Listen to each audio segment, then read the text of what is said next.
So, Peter, I'd like to return to the issue of transforming the organization, because that was a big feature. You've alluded to it a lot in your own CEO-ship, and I'm sure you see it when this AI conversation and in other things. But so, talk to me, if you can, about how you thought about the transformation of the Frontier car business, for example.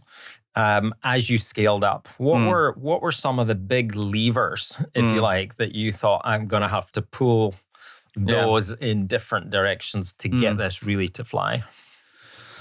Yeah, so I mean, like, to give some context, the way we were structured was that we had one large central team. At the end of the business, we had one large central team, and then we had relatively large country teams. So the central team kind of built all the technology, all the platform that we had. And we had a team initially in Berlin.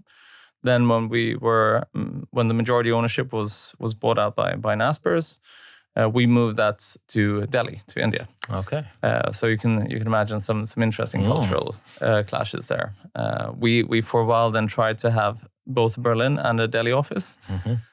There was no commonality in between having an office in Delhi and Germany. The cultures did not work together, and we tried for a while quite enthusiastically, and ended up just being focused in Delhi.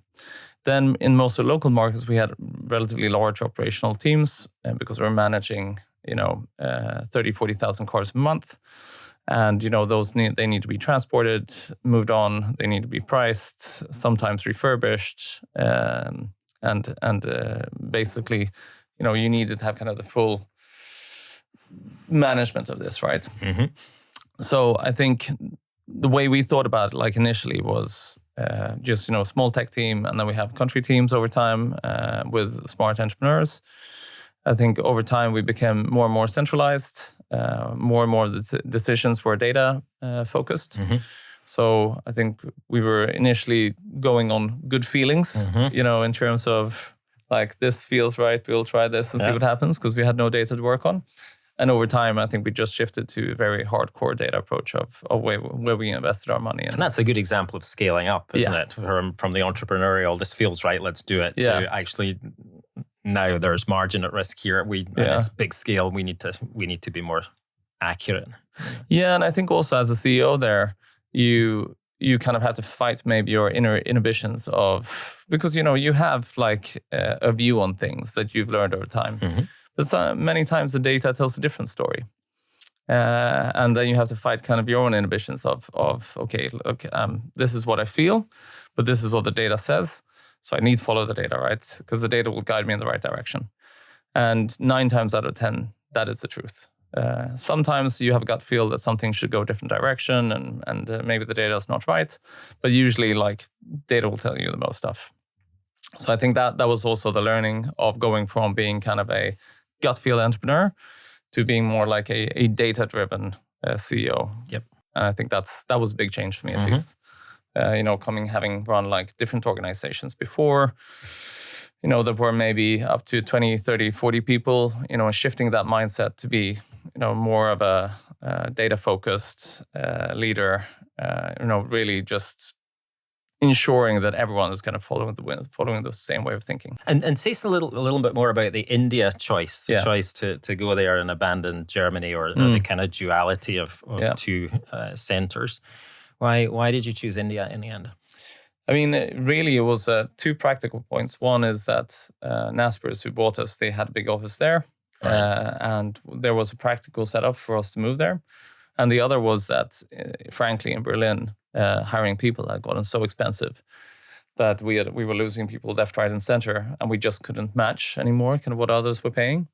So I think we had a couple of people that left with 3 times the salary we were offering. And at that point, you're just going, well, this is probably not going to work out. Yeah. That's time to call it a day, I think. It was one of those things. And I mean, I'm very happy that those people got a good job and a nice pay. I applaud it, but it didn't work for us. But you weren't going to match it. No. Yeah, exactly.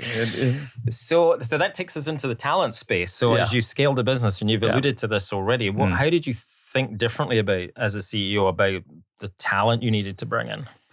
Yeah, and I think that was really quite a big difference. We really went from kind of all these small entrepreneurs running businesses in local countries to hiring proper managers who could really scale a business. And I think those managers would not have been able to build a business from scratch in many cases. I mean, some people developed from kind of A to Z, but I think that's unusual. Mm-hmm. I think most of the time, we had people that did the 1 to 10 job, and then even they felt that maybe it's time to move on, and we brought in someone else. And in some cases, the departure was not as enthusiastic, and they started a competing business. So we had a couple of those instances as well. Yeah, which was also interesting. I'm sure. So, what as you were scaling up the talent, what were you now looking for? What were some of the non-negotiables that you had to land? I think we looked for talent who were not only just bringing themselves, but also bringing a good data-driven, process-focused team. Mm-hmm. So usually most of the good talent in my learnings they have a group of people they like to work with. They kind of follow them everywhere. And so when we were looking for kind of a new CEO of a local business, we would really look for kind of good manager who can bring in the right team, who's data-driven and focused, who's been a part of building something before, who's used to this kind of entrepreneurial vibe, but still kind of moving from that level to building something bigger with proper data, proper processes. Yep. I mean, I think something that most of businesses struggle with going from kind of A to Z is that you'll have, for example, different data formats or different views on what your KPIs are in different places, or you're a bit too decentralized, and in the manager's view for that country or product, it might be a view that they're doing really great, but in reality, our view might be different. So I think just ensuring that we're all looking at the same stuff, all the same data, we're kind of looking at people the same, we're looking at results the same. I think those are things that are really important as you scale. Yeah. And presumably these people you're bringing in are bigger than the people you have already in terms of experience. So you're also looking at their leadership capability, because they're going to run. But I wouldn't say that they're bigger, they're just different. Okay. So the people that we can, in many cases, have from the beginning, they might have been experienced and smart people, but they were really good at the 0 to 10. Right. That's what their competences and their skill set lay. And then you have the people that you bring in after that, and their skill set is kind of the 10 to 100. Mm-hmm. And then after a while, even they level out, right? And you need the 100 to the 1,000 kind of guy. Yeah. So as you say, as you move from 3 people to 5,000, you now have a large organization, and you were in 20 countries or so? 15. 15. Okay. Yeah. So even how you keep folks up to date with what's going on, and how they keep you up to date with what's going on, becomes much more of a challenge. How did you address that? I mean, practically, it's just set meetings and focus on phone calls. I think my view was I've tried to be pretty close to the operations. So I would at least speak to every country leader or regional leader on a weekly basis. We discuss really practical issues. We go into nitty-gritty. We go in deep into the KPIs and really be focused on where things are going. I think my learning was like all this fluffy stuff in terms of speaking high level without detail or focus. I don't think that works. I think you need to be deep into the details and understanding what's happening. Because also my job as a CEO is also to speak to our shareholders, right? Or our owners or the board in terms of how things are going and trying to understand what they want as owners of the business. So I see, I need to be relatively deep, and then I need to transform all this information into something consumable for them. Yeah, absolutely. And the other theme you talked about earlier was reward. Yeah. That sounds like it's important. Yeah, so in my view, it's like you want to align interests a lot. Mm-hmm. So I think people, whatever they say, whatever they do, they follow the money. Mm-hmm. Like it has been at least my experience that it's rare that people don't. And so in my view, I don't really like bonuses or things like that. I like people having equity. Like I want them to be part shareholders of the business. I want them to be well incentivized. I want them to have like a really good upside. If things go well, they should make millions, That's fair, right? They put in the work.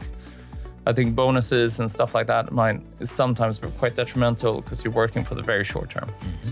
I think with salespeople maybe it's a little bit different, but for general management at least. Okay.